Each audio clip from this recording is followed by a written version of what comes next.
So the main points that I've experienced, things that I've had to look out for when things to put into consideration while buying a piece of property have been the very first thing was looking at the online wetlands mapper to make sure there were no wetland delineations on my property because I want to use all the property possibly, and I don't want to have any like areas that are restricted.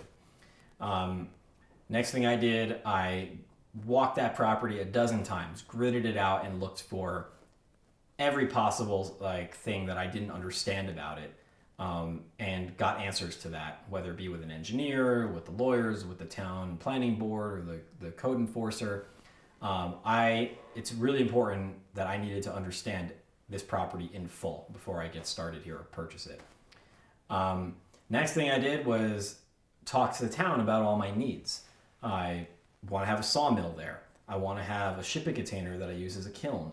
I want to build a steel building with an apartment in it, a shop and a garage, and ultimately I want to build a 1,500 to 2,500 square foot modern contemporary home. I want to share a septic between the two buildings. I want to catch and store rainwater to be used as potable water for the house. I went and talked to the town, to the appropriate departments about all of those needs and made sure that I could do them. And if I couldn't do them outright, could I get a permit to do them? So I needed to make sure that it was at least possible through some means for me to do all of these things, because this is going to be my home, my homestead that I have hopefully for the rest of my life. And I don't want to be limited. I want to be able to do everything I want to do on it. And you need to get the okay on that before you even buy the piece of property. And the last thing that I needed to make sure before I bought the property was making sure I could have a septic system. Nowadays, pretty much any piece of property, no matter how wet, no matter what the soil type, can have a septic system, but it's a matter of if it's going to be an in-ground or an at-ground or above-ground system. And the in-ground is the cheapest. The at-ground is more expensive, and the above-ground is the most expensive because you have to bring in sand and fill and make mounds, and you can actually see it. It's visible as a mound. You needed to make sure that an in or at-ground system was gonna be possible on my property. I do not want an above-ground system, so I hired an engineer to come walk the property, and we confirmed that as well. So those were the main points that I needed to confirm before I purchased the property, and they all checked out for me, so I went forward with purchasing it. And there's a whole slew of things that need to get checked out for the building process. So the first structure I'm going to be building on the property is a 2,000 square foot steel building. I purchased my building from General Steel.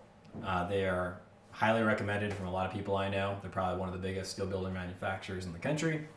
And I had to do that, I had to figure out exactly where I wanted my openings and my doors and things like that. In order to do that, I had to figure out exactly how we were going to lay out the building. So we're building a 2-bedroom, 800 square foot 2-bedroom apartment, a 2-story apartment inside the steel building. And the rest of the space in the steel building is going to be used for a shop and a garage. And those areas are going to have they're going to be clear story all the way up to the roof. So the building is going to have 18-foot walls with a 12.3 or 12.4 pitch gabled roof, and that gives just enough with New York State Building Code, just enough clearance in order to do a 9-foot downstairs in the apartment, and then have a minimum of 7-foot ceilings in the upper floor. So our upper floor is going to go from 7 to like 10 feet, depending on where you are in the rooms. So that's going to be the apartment is a 400 square foot footprint, totaling 800 square feet with the 2 floors. And I had to figure out, I'm having the General Steel frame out all these openings prefabricated for me. Got a really good deal on the building, so I had them include this. Saves me some work and money on materials. So I'm framing out all of these windows, these basic window rough openings to make window boxes in, and to have passive solar on the entire south-facing side of the building. And part of that passive solar is going into the apartment, and the other part of that passive solar will be going into the shop. So I also needed to position the garage doors. I have an 8x8 foot garage door. It's going to be going into the shop. And I have a 12x12 foot garage door. It's going into the garage area.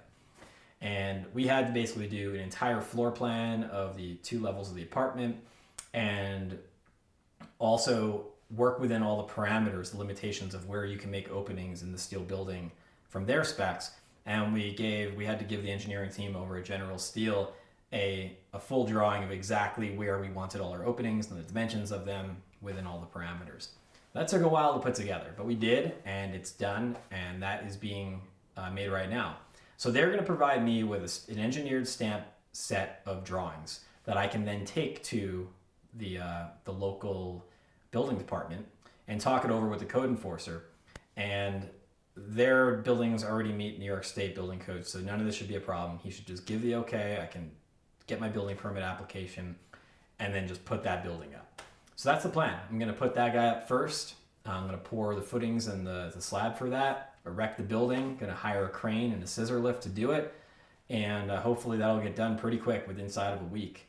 Hope to have that up, and that's going to be really nice, because I learned in New Mexico that living in a tent and storing all your materials and tools outside under tarps just sucks. It is stressful, and everything's dirty all the time. It is just, you're dealing with the wind and the rain and all the elements. This building is going to be a place that we get up and we have a sheltered area that's impervious to all those elements, to store materials, to stage construction, prefabricate things, and to live, to actually have an actual home up there, not just a tent while building the house, the main house that we build in a few years from now.